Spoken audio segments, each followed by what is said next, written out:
thoughts to candidates, especially if you use AI in the admissions process. I'm not opposed of using it as a starting point.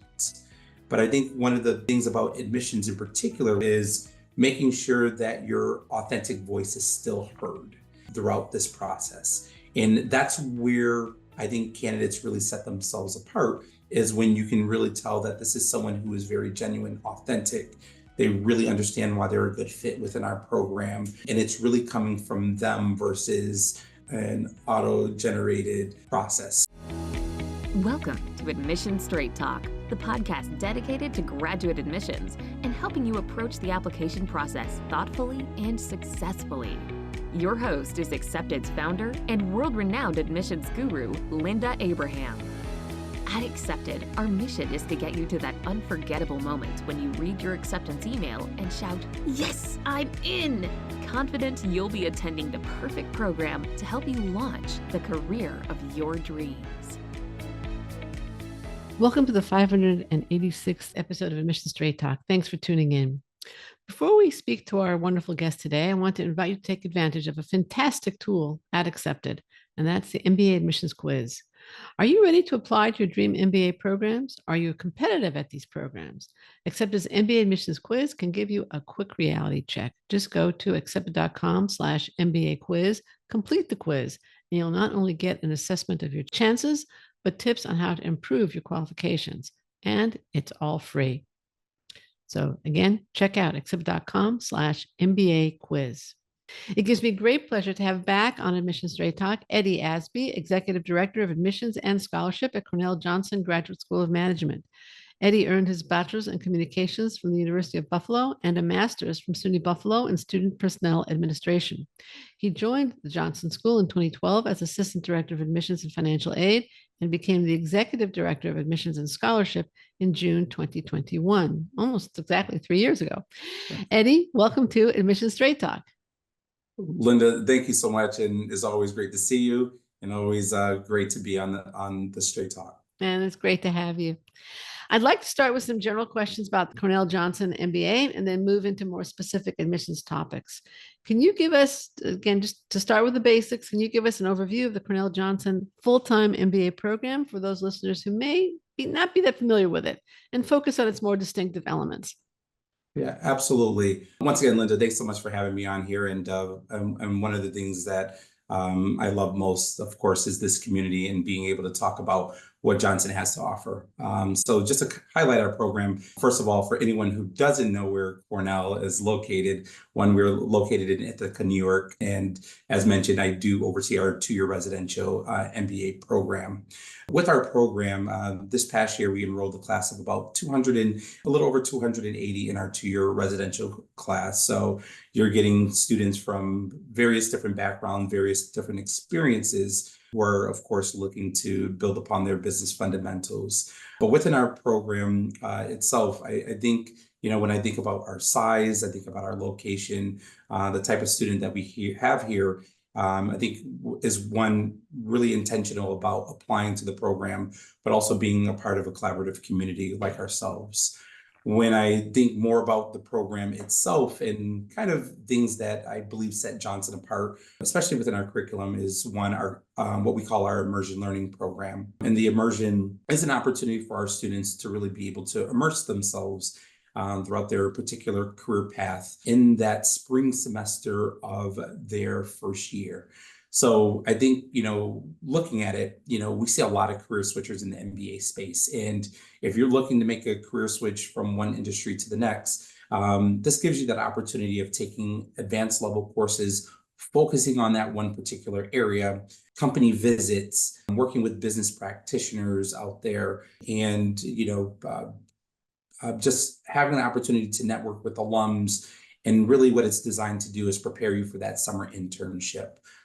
We have an immersion focusing on investment banking. We have one focus on management consulting, corporate finance, and marketing. There's a customized option as well for you. But once again, I think this is one part of our curriculum that I think, once again, makes us really unique.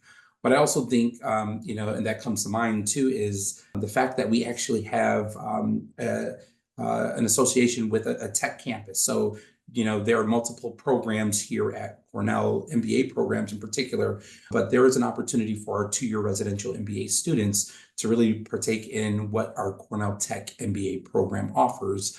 It is a 1-year MBA for students who primarily are looking to bridge the gap between business and the digital technology side of things. And, if you think about it, not everyone can speak the tech language, not everyone can speak the business language. And it gives you that opportunity of really tapping into that community and into that curriculum itself. A few different options. There's a 1+1 program where a student does 1 full year in Ithaca, 1 full year ever at Cornell Tech. We have 7-week intensives in the spring semester of your 2nd year. There's an intensive focusing on the fintech space. There's one focusing on culture and media technology as well. So once again, just a couple different options for you with the tech campus. So you have the intensive and you have the immersion. The immersion is 2nd semester, 1st year, and it's the whole semester. Is it different classes? Is it a project, experiential learning? Is it both? What is it? And is the idea to prepare for the internship? Yeah, absolutely. So once again, the immersion, spring semester of your 1st year. And once again, whatever immersion you identify and that you take in, you're focusing on classes, once again, advanced level classes, definitely the hands-on experience. So working on actual projects, whether it is Fortune 500 company, whether it is a smaller business in the Ithaca area, you are doing site visits as well. And once again, we want to make sure that it's much more than just learning from the classroom setting, but it's actually doing and really understanding, the work that is done within that industry. So that is the immersion itself, whereas the intensive, once again, that is the semester right before you get ready to graduate. You are spending, once again, 7 weeks on the Cornell Tech campus. You are taking, once again, advanced level courses, either focusing on the fintech side of things, whether it is focusing on more of the digital tech side of things, and taking elective classes, networking with the Cornell Tech students. Also an opportunity to work on projects as well. But that is also just gives you an opportunity to really have the best of both worlds between both campuses, and of course, towards your personal professional goals. Got it. Great. Thank you. It was a wonderful answer. Now, we're going to dive into what's new in the application process in a minute. But what's new otherwise at Cornell in terms of, the program, things like that? Yeah, absolutely. So kind of going back to the immersion piece of things, this past year, we actually just started the management consulting immersion in the program. So, if candidates look on our website, they're going to see some changes within the immersions. So one, seeing this a new addition to the management consulting immersion on there. There are a couple of immersions that we actually moved to spring intensives here in Ithaca. So there was a sustainable global enterprise immersion, an operations immersion, as well as the investment research and asset management immersion that have been moved to the 2nd year for more of an intensive experience. So that's probably one of the changes that you will see within our program itself. One of the other things that I'm happy to share, which we're getting ready to launch, is actually a deferred admissions option as well. So I know that some of our peers, have deferred admissions options out there, but one of the things that I think of here at Cornell, we have an amazing undergraduate business program. We have seen some strong candidates who are seniors in undergrad, or maybe, in their 1st year of a graduate program without work experience, where we would be looking for them to, finish their undergraduate degrees, graduate program if they're coming right out of school, go get some work experience, and then have an option of enrolling into our program at a later time. So, something that we will be launching soon. It will be a part of the admissions process this year. I would say candidates to be able to look out a little bit more for that. And then the last thing that I would say is just kind of going back to what I had mentioned before about our 1+1 program, an opportunity for students who are looking to expand really in the tech sector to do 1 full year here in Ithaca. So pretty standard that first year, going through their core curriculum, going through the immersion, followed by their summer internship. And then in their second year, spending their entire second year over at Cornell Tech, focusing on the startup curriculum. Wow. Okay. Now, going back to the deferred admission program, is that just for Cornell undergrads, or is it going to be open to all undergrads? It's going to be open to all undergrads out there. So yeah, anyone listening out there, if you're interested in a deferred admissions program, and once again, feel like this is a right fit for you, this will be open to all candidates. As you were talking about Ithaca, I was remembering that when I was a high school senior, I was actually very attracted to Cornell, but I don't think I had a very good reason. I think I just had a certain romantic association with Ithaca and kind of the mythology aspect of it. But it's absolutely gorgeous. How would you respond to concerns from potential applicants that it's remote and it might hamper, the location might hamper internships, job search, and experiential learning opportunities? Now, we occasionally hear that. I loved it. It Yeah. was, when I visited, it's absolutely beautiful. Finger Lakes District, the whole thing was beautiful. But how would you respond to people with that concern? Yeah, absolutely. So I would say, first of all, I truly believe that Ithaca is a hidden gem. I believe that once a candidate gets here on campus, just comes to visit, talks with our students, they fall in love with our community. And that's what I would encourage candidates to do. I definitely, have heard that many times, and Sure. I can see, of course, what the concerns may be from somebody. But one of the things that I want candidates to keep in mind is that, one, we are an amazing competitive program with a global brand and a global reach. I believe that our students and our alums are very passionate about being here, the resources, the support that they have within the community and within administration as well. I think that from a recruiting standpoint, I believe that companies know the strength of a Cornellian and the quality of the education as well as their work experience. So we have, companies who are coming here that are excited to come here to recruit our students, but also to our alums. Our alums are always finding ways of giving back, and they work for the best of the best companies out there, and they are coming back to recruit. So, with the location itself, I also believe that this is a 2-year educational experience. For a 2-year educational experience, you can't beat this opportunity to be at Cornell. After 2 years, if you want to go back to a large metropolitan city or some other location, hey, you have that option. But once again, I would welcome you all just to come and visit. Talk to our students about what they love, or our alums, what they love about Ithaca. Maybe things that they wish that they had while they were here. But I can guarantee you, a Cornellian will be really excited about their overall experience. And once again, give you a reason to consider Johnson. Great. Okay, wonderful answer. Now, one of the big changes I think taking place in the world today is AI, ChatGPT, et cetera. How is Johnson responding to the growth of AI in business specifically and society? Yeah, absolutely. So I think this is a conversation that we continue to have, one from the curriculum standpoint, as well as even in the admissions process. There's always ongoing conversations with our leadership, with our faculty about, okay, how are ways to incorporate this within our curriculum? And I know that there have been discussions of adding courses and really being able to think about ways that it can be a benefit to us, in the work that we do. I talked about this, recently at a conference, as well as about my personal thoughts on it as well. And I do believe that this is a technology that's moving fast, and that we have to stay on top of it. And my thoughts to candidates, especially if you're using it in the admissions process, I'm not opposed of using it as a starting point. But I think one of the things about admissions in particular is making sure that your authentic voice is still heard throughout this process. And that's where I think candidates really set themselves apart, is when you can really tell that this is someone who is very genuine, authentic.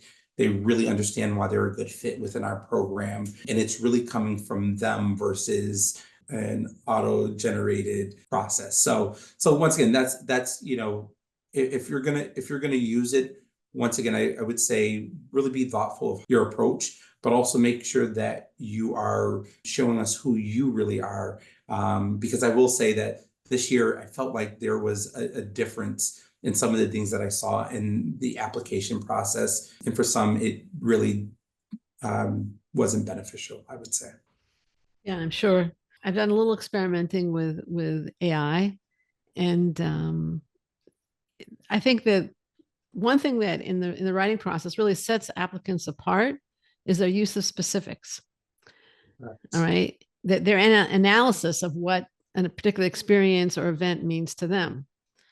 AI can't do that unless you give it the specifics, number one. So I think if you talk about ideation, what are, this, I've done this and this and this, what should I focus on? I think it's what you're referring to. Maybe it can help there, but it still has to, the applicant has to come up with their interpretation, their understanding, their analysis of that experience, or it's going to be terribly superficial. And even if you give AI some idea of what an experience was, then I think it's, again, the details of that experience, not the summary that you give AI, is going to make the essay either come alive or fall flat on its face. The other thing I can say, this is my personal, experience, and you can, disagree, obviously, or add to one of my comments, is I was writing something that had nothing to do with admissions, completely other area of my life. And I wrote a piece, and it was actually published. But before I posted, it was a post, it wasn't a publication. Before I posted it, I asked AI to edit it. They completely changed the voice. I hated it. And I went back and did my own editing and kept my voice and kept my piece. And I got incredibly positive response to it. So, just, I think your point is be cautious in your use of it in terms of as an applicant. Obviously, as a business school, I think, Cornell Johnson, I'm sure, is incorporating it more and more into the curriculum.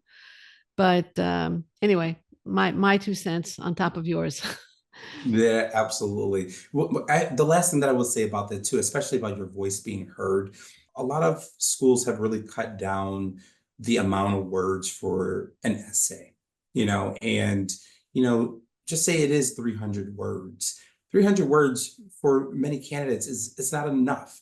You really want to probably share so much more about what your goals are, or what your passions are, or how you're going to make that impact. And we're looking for, I can speak for us, we're looking for some specifics, about our community and ways of making that, impact, etc. So, I think that once again, this is where you really want to be thoughtful to be able to find or to add as much detail as possible. And once again, have that authentic, genuine voice heard.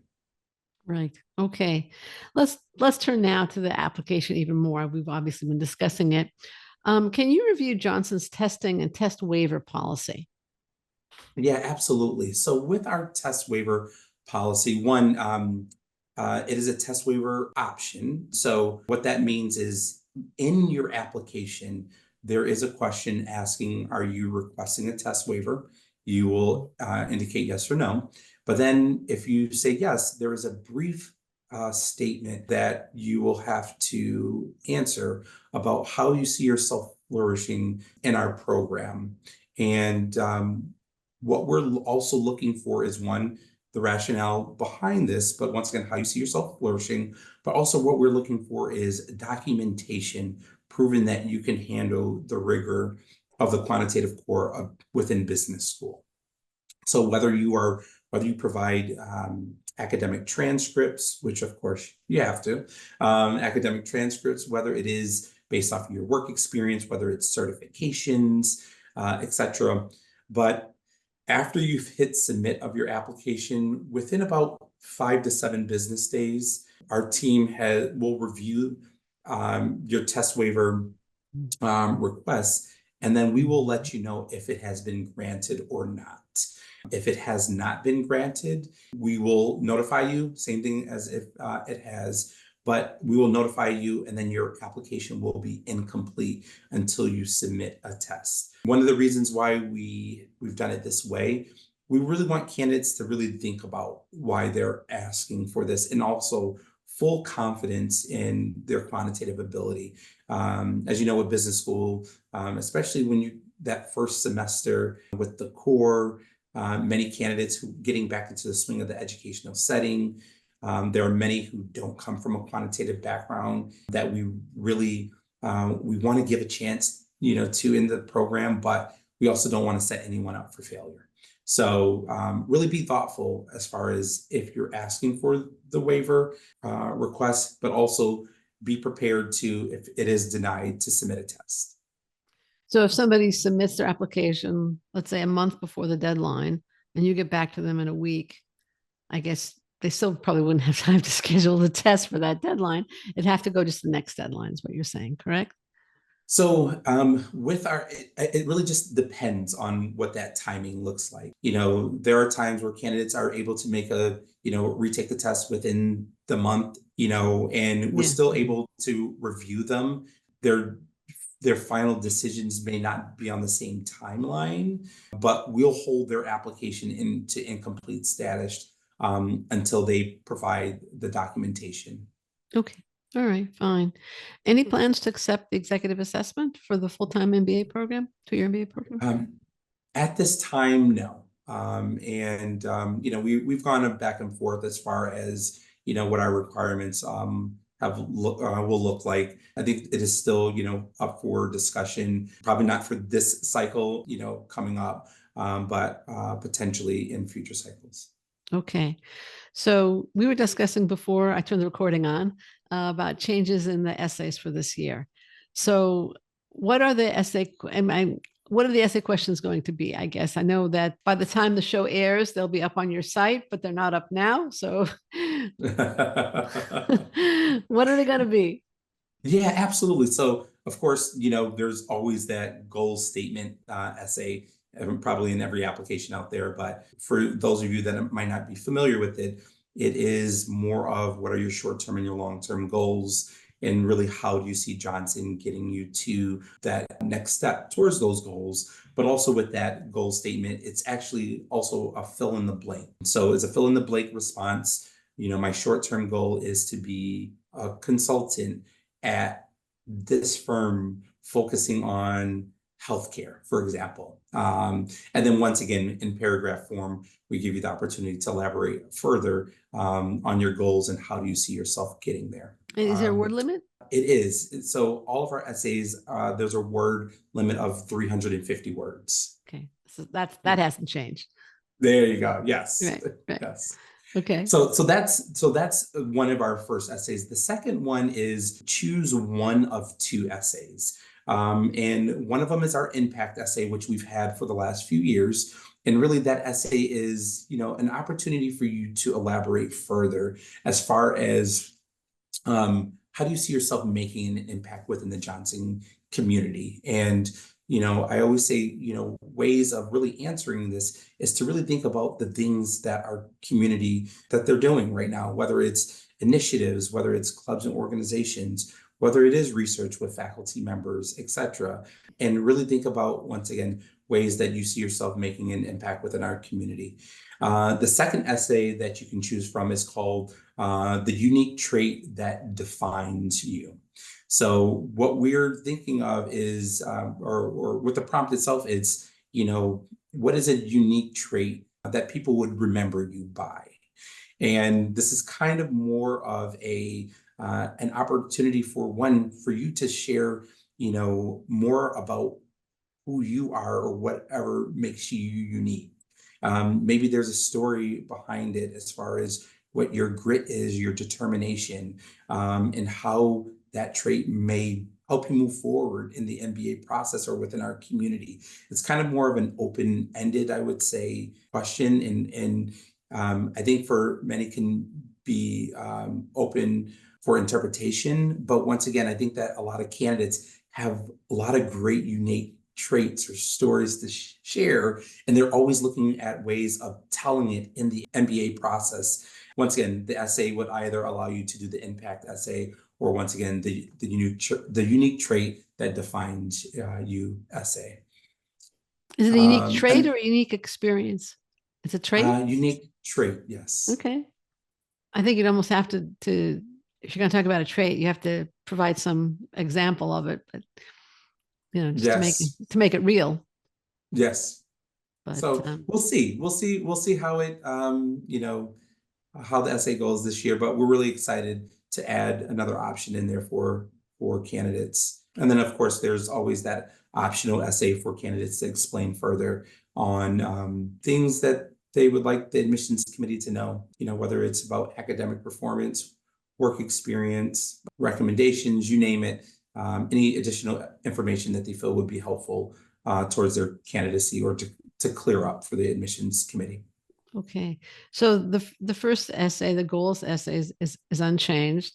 The main change is that you're adding an optional. The applicants will have a choice, right? They can choose to answer the impact essay that has been part of the application for several years, or they can answer the new essay question about the unique trait, correct? And then That's the optional essay is the same. Why have you added the choice? Yeah, we look, every year we look back at, the overall admissions process. What are we getting out of our essays as well? And we really want candidates to really have that opportunity, once again, to tell us who they are. Like, candidates have some great stories that they seem to be dying to tell us in the process that really do set them apart or make them, once again, unique, opportunities. So even with the impact essay too, there have been times where someone may have missed the mark, but having this other option out there for candidates really to be able to think about talking about the community, or once again, really being able to highlight their unique self, gives us a better sense of also who they are as a candidate, and once again, how that experience may be able to truly make an impact in our community here at Johnson. So getting back to the specific questions, is the optional essay really optional? And you use it more to, when you were describing it, it was an essay to provide explanation or context for something else in the application. Can it be used to introduce something that the applicant wants to share with you? So there's two questions, really, I realize. Yeah. So I will say it truly is optional. And okay. I do believe that the majority of candidates who use it have used it to the best of their ability and for the right reasons. But then there are some who, there's another essay that they really wanted to, put in there, or, tell us something else about themselves that may not have been a part of the admissions process. But once again, I would look at it as far as, are there things, clarifying things, that you want the admissions committee to know? So, for example, if you were out of employment for 6 months, a year, and maybe it was, we'll say, for example, over the last year or so, what people have been going through in the tech industry, maybe it is just elaborating further about, you losing your job, or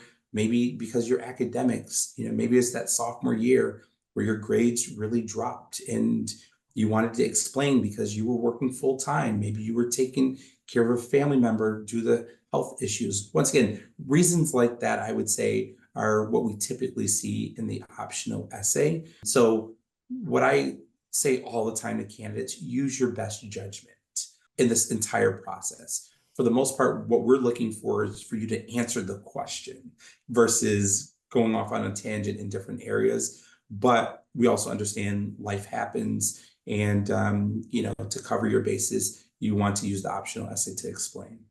Okay, great. What is the interview like at Cornell Johnson? I think our interviews are fun.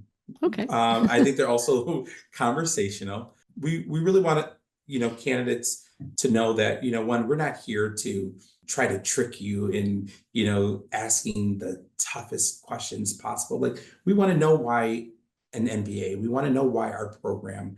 We want to know why this is the right time. I always say that those are 3 standard questions every candidate should be able to answer. But once again, to really think about, even your goals and how you see yourself being a good fit, what leadership looks like. And I really think about it because it's a huge investment, of your time and finances. But with our process, interviews are either conducted by an admissions representative or one of our trained second-year students who go through pretty intense, I would say, training process. Interviews can either be conducted in person here in Ithaca or from a virtual standpoint. Really doesn't matter which direction a candidate goes into. All we ask is that you come prepared for the interview. But once again, they're half an hour. We just want to know more about you, career progression, maybe why you made some of the decisions that you made, or how are you leading projects, how are you leading teams, how are you making that impact within your organizations, etc. Are they blind or not blind, the interviews? So your interviewer actually has your resume in front of them, along with some brief notes from the initial reader. The notes could highlight strengths. It can highlight areas of concerns. For example, if a candidate, kind of going back to the optional essay, if there is a year gap, let's say, for example, on the resume, and it's nothing mentioned in the application, that's a good opportunity for the interview. We noticed that there was this gap. Can you explain further? Career switchers, once again, a lot of career switchers that are out there. So these are the 2 documents that our interviewers will have in front of them at this time. Okay, thank you. What advice do you have for re-applicants? Yeah, so for re-applicants, I would say, one, first of all, don't give up. I know that it is a stressful process, probably, of going through it again. But really, I would say take a step back and really do some self-evaluating. A lot of times candidates will ask us, they want some direct feedback, right away from, their previous application. But we want you to go back and do your due diligence and really think about, what were those strengths? What were those areas of improvement? Were your career goals clear? Should you have gone and taken a test, or really prepared a little bit more from a quantitative side of things? Was it really a lack of knowledge of the program? And typically when a reapplicant goes back and really thinks about the process, they're really able to identify actionable items to really be able to improve their candidacy for the next time. So I would say also just think about how your application has strengthened since the last time you submitted that application. But I would encourage you to reapply. We love to see reapplicants because it shows that you're committed to Johnson, but also that you're determined to improve your candidacy. Please don't submit the same application from the previous year, which we do see that, every year. Just please be thoughtful, and, maybe your goals might not change, that's fine, but there are things that you can do to really improve your overall application from the previous year. I'm applauding. Every so often I talk to an applicant and they'll say something like, I raised my GMAT. Why do I have to change my essays? My essays were good, or the rest of my application was good. And it didn't work. It didn't work. Right. And even if it was good, you're a different person today than you were a year ago. Do you want to come across as stagnant and lazy? Don't change it. You want to come across as dynamic and growing, then talk about what you've been doing lately. Absolutely. Yeah. Linda, I love that. I love that advice there. And I try to remind candidates too, you have to keep in mind the applicant pool every year changes. We've been fortunate just to see an increase in apps, over the last couple of years. So, and it just makes it more competitive. We have to make tough decisions. But, when I do see someone who has really given it their all in the process, that is the one that I want here, because it also it shows me kind of their work ethic and potentially what they would do here in our community versus someone who, once again, taking the easy way out and just resubmitting the same documents over and over. So, yeah. Right.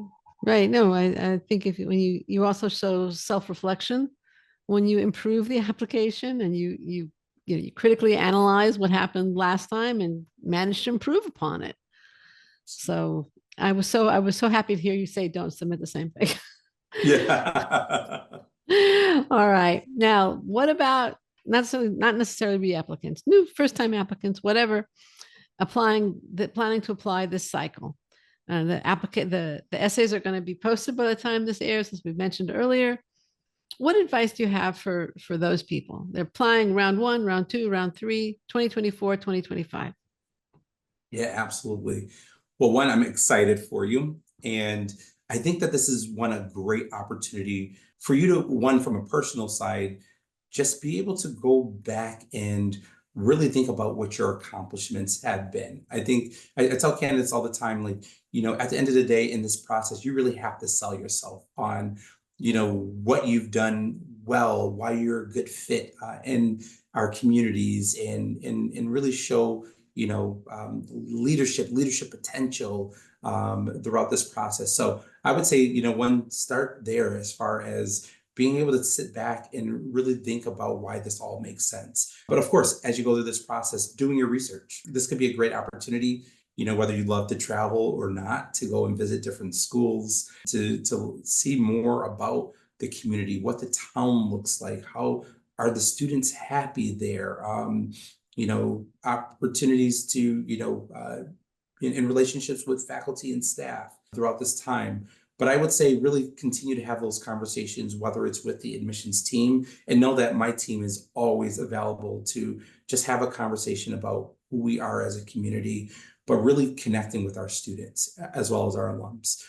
If you go onto our website, we have our student ambassadors page where you can connect with a current student to really, learn more about why they chose Johnson or why an MBA really made sense to them in this process. So once again, doing your research on the school, talking to our students is a great start. But then kind of going back to, I would say, either the academic preparation or, looking at taking a test as well.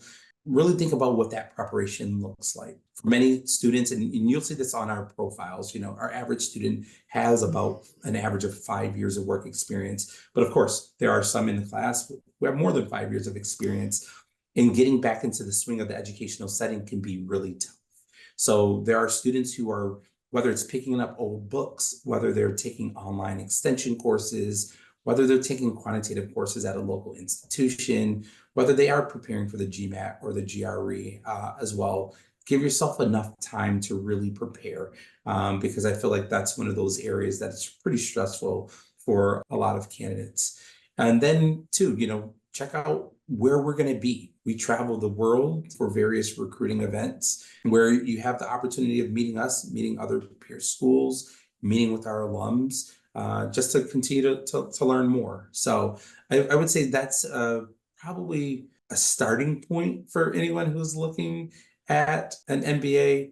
And then, of course, I would say listening to sessions like, if you don't want to travel, if there are, various podcasts out there, YouTube webinars, you name it, there's a lot of options for once again, in-person and virtual sessions.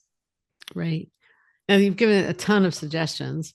Would you have any additional suggestions for somebody, let's say, planning to apply in 25, 26 or later? In other words, they're planning ahead. People, maybe they're 2 years out, 3 years out. They're not ready to apply yet. They're thinking maybe next year or the year after or something like that.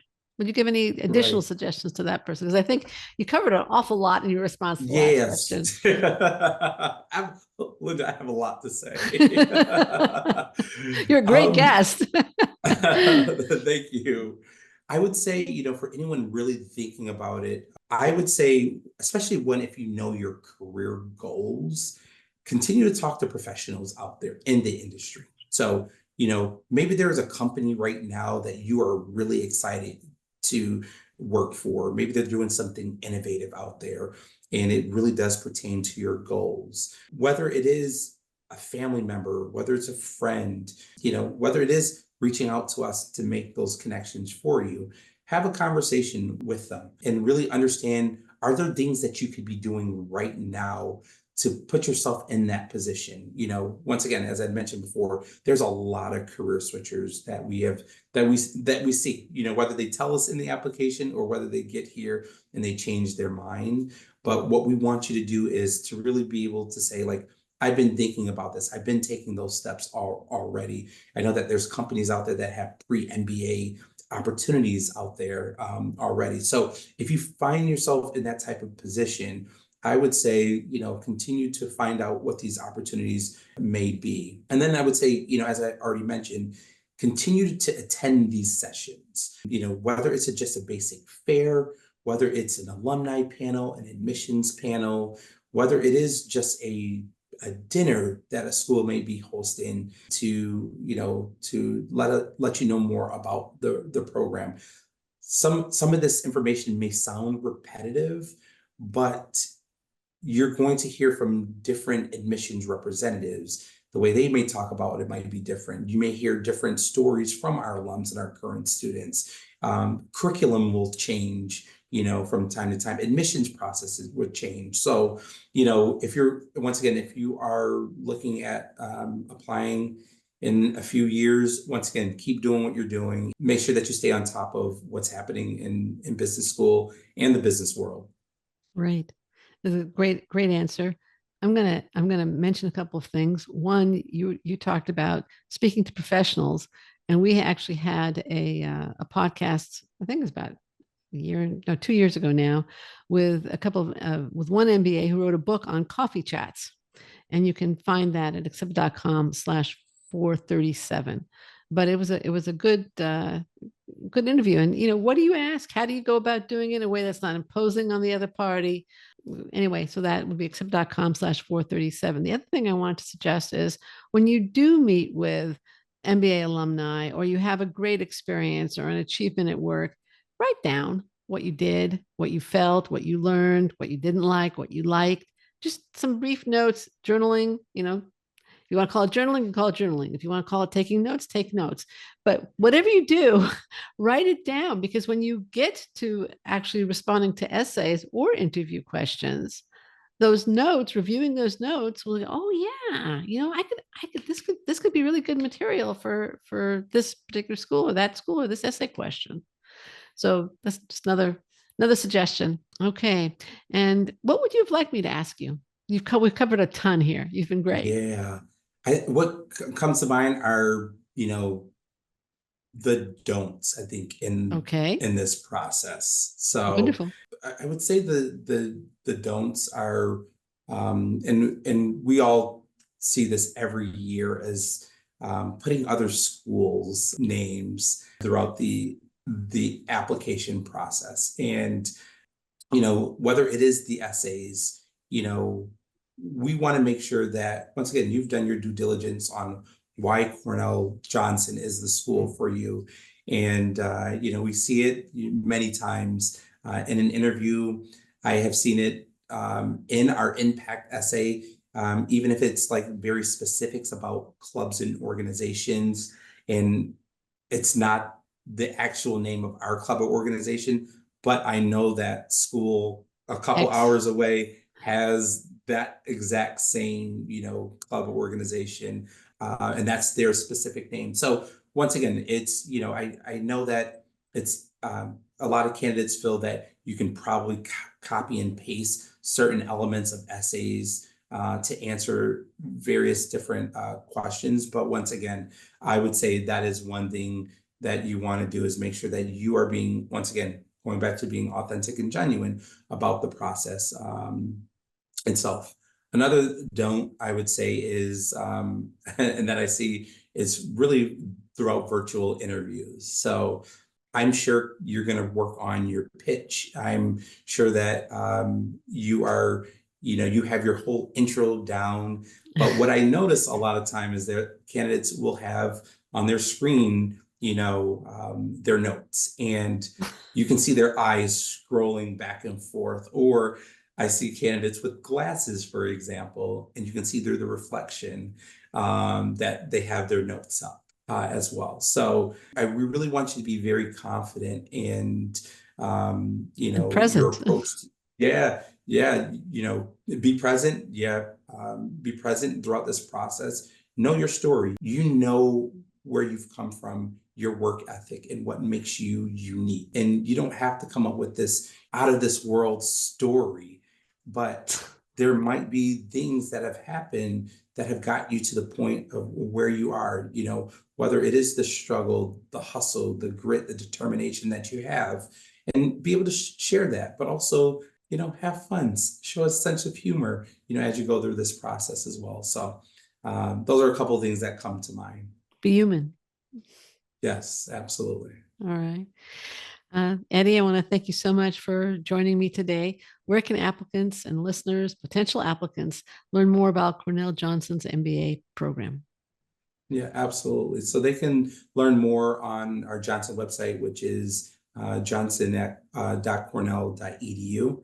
And there it will take you to our homepage, list all the various programs that we offer, our admissions process, as well as identify ways for you to contact us and our students as well.